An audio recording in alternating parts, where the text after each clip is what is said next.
Here we are, graduating class of 2014. We have arrived to the day that so many people before us have lived through and told us about. However, it is not exactly the same day, because no one has been through high school quite like we have. Each of our experiences are unique. Not a single person has had a high school history quite like yours or mine, and no one will. Crazy, isn't it? On this tremendously significant day, I find myself reflecting back on my year and school career in general, rather than looking around me and soaking up the present. I can't help but think about all the days and events prior to today that have led me here to this moment. When I was younger, probably about 5th or 6th grade, there was a very popular TV show on Disney Channel called Boy Meets World. I'm sure many of you remember this show.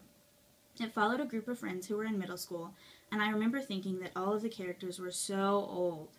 Little did I know that I would be in their place much faster than I could ever imagine. There was only one teacher on the show, and he moved up grades with the students through to high school and taught them throughout the entire series. His name was Mr. Feeney.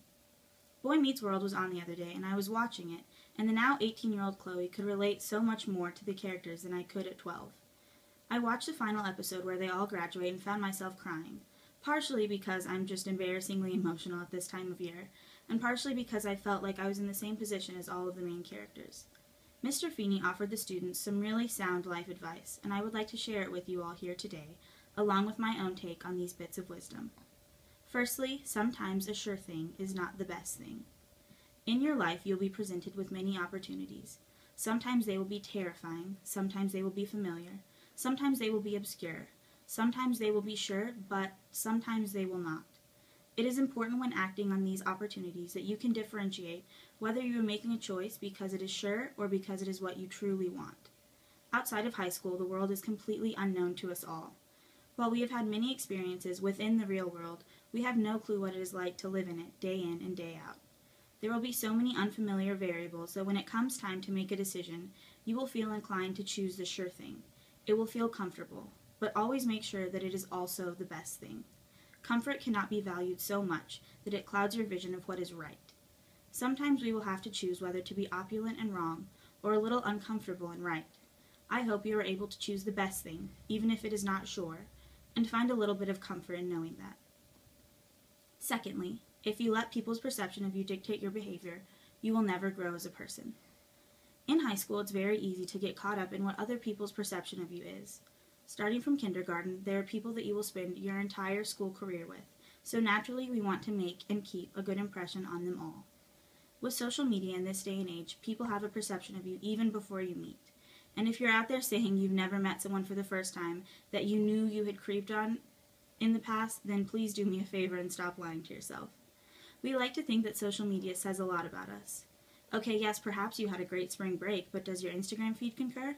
Yeah, maybe you beat 2048, but did you take a screenshot of it and tweet it? I got to see Michio Kaku lecture at Midland College, and it was great and all, but I will always be a little bit jealous of my friend Lauren who got a selfie with him. It's very easy to get caught up in looking like you're having fun, rather than just having fun. In high school, we live in a very small ecosystem, but in the real world, this is not so. You don't have to be as concerned about people's perception of you. One of the greatest things we can strive for in life is personal growth, and if we're too caught up in how others perceive us, it keeps us from achieving that.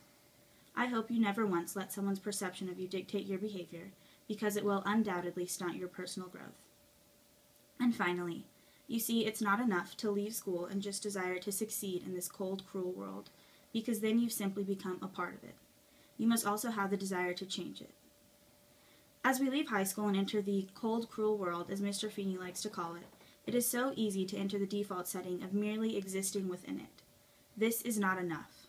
We should not be okay with simply becoming a part of this world. The magnitude of your life is based on the impact it has on others. Everyone has a desire to succeed. It has been instilled in us since we were small children, but you see, not everyone has a desire to spark change. I hope you find that desire. This desire could manifest itself many ways in your life. You very well may be the first one in your family to get a college or even high school education. You may have paid for the person's Starbucks behind you at the drive-thru. It doesn't matter how big or small your actions are. What matters is how fiercely your desire to spark change in the world burns. My mom always tells me, in your life you can either be the poison or you can be the antidote. I hope you all choose to be the antidote in our society, and you find your desire to change the world. Never grow complacent. I would like to finish this speech, of course, the same way Mr. Feeney finished his. Believe in yourselves. Dream. Try. Do good. I love you all. Class dismissed.